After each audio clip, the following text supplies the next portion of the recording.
ঠিক মাঝে না মেবি এই জায়গাটা ছিল আর কি, এই জায়গাটা বুলেটটা ঠিক এই দিক দিয়ে আসে, এসে বাবুর ঠিক একেবারে ডাইন চোখের এইদিকে লাগে, লেগে এই পিছন সাইডটায় মানে এসে হয়ে ঠিকে যায়, বুলেটটা বের হয় না। তো আমার হাতের উপরেই গুলি খেয়ে কোনো মানে আওয়াজ করতে পারে নাই, ডাইরেক্ট এভাবে হাতের উপর পড়ে গেছে আমার হাতের উপরে। গ্রামের বাড়িতে আহাতকে চিরঘুমে রেখে ওই ঘরে ফিরেছেন বাবা আবুল হাসনাত শান্ত। প্রতিটি কোনায় কোনায় ছেলের স্মৃতি, আর ওই কথাটা, বাবা তোমার বুকেই থাকবো আমি। প্রাণটা ওর ঝরে গেছে বাবা মায়ের কোলেই। সেদিন সকালেও আমার বুকের ভিতরে এসে আমাকে বলতেছে যে আব্বু তোমার বুকের ভিতরে আমার অনেক ভালো লাগে, আমার অনেক ভালো লাগে তোমার বুকের ভিতরে, তুমি আমাকে থেকে যেও না, তুমি আমার কাছে থাকো, তুমি আমাকে অফিসে নিয়ে যাবার সাথে করে। এভাবে আমার কাছে খুব আবেগ ঘনপ্রবণ এভাবে বলতেছে। আসলে তো জানি না যে এটাই হয়তো শেষ বলা, বুকে বাবার বুকে শেষ স্মৃতিটুকু এভাবে ছিল। নারায়ণগঞ্জের ছোট্ট শিশু রিয়া গোপের বয়স হয়েছিল সবে 6। খেলছিল বাড়ির ছাদে। গোলাগুলি শুরু হলে তাকে কোলে নেন বাবা। হঠাৎ একটি বুলেট মৃত্যুদূত হয়ে এসে লাগে রিয়ার মাথায়। আমার পুত্র শেষ, লেখকে তুই আছে বয়স। বাবার সাথে খামারে কাজ করত 13 বছরের মোবারক। দুধ বিক্রি করত বাসায় বাসায়। বড় আগ্রহ ছিল খেলাধুলায়। 19 জুলাই মিছিল দেখতে গিয়ে নিভে গেছে তার জীবন প্রদীপ। শুক্রবার দিন নাকি ওর মারে কইছে, মা আমার নেম প্লেট আইব। ও ছেলেটা খেলাধুলা করতো, নেম প্লেট আইব, নেম প্লেট তো বোঝে না ওর মায়।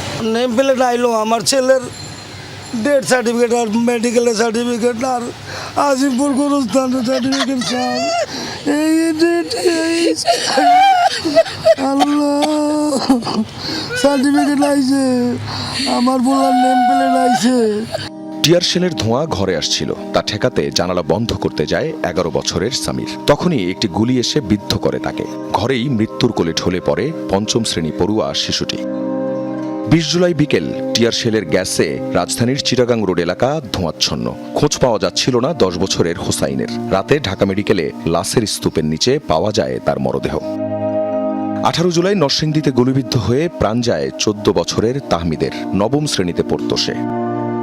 16 বছরের নাইমা উত্তরার বাসার বারান্দায় উদ্বিগ্ন মায়ের সাথে দাঁড়িয়ে দেখছিল কি হচ্ছে বাইরে। কিছু বুঝে ওঠার আগেই গুলি এসে লাগে তার গায়ে। সাথে সাথেই মৃত্যুর কোলে ঢলে পড়ে 10ম শ্রেণীর ছাত্রী নাইমা।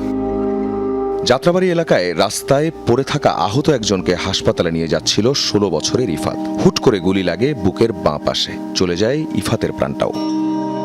20 জুলাই বিকেলে এমনিভাবে সাভার এলাকায় প্রাণ যায় 14 বছর বয়সী সাদ মাহমুদের। কৌতূহলবশত সড়কে নেমেছিল সে।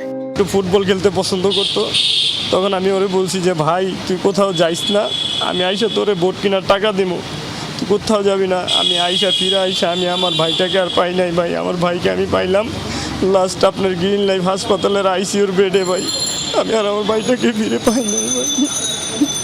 সহিংসতায় গুলিবিদ্ধ আর প্রাণ যাওয়াদের বেশিরভাগই শিশু, কিশোর আর তরুণ। এক অসীম শূন্যতায় পরিবারগুলো। জীবনে কল্পনা করছো এই ধরনের কেমনে বুইল্লা যাবো, আল্লাহ আনাইছে, আল্লাহ আনাইছে। কেমনে বুইল্লা যাবো।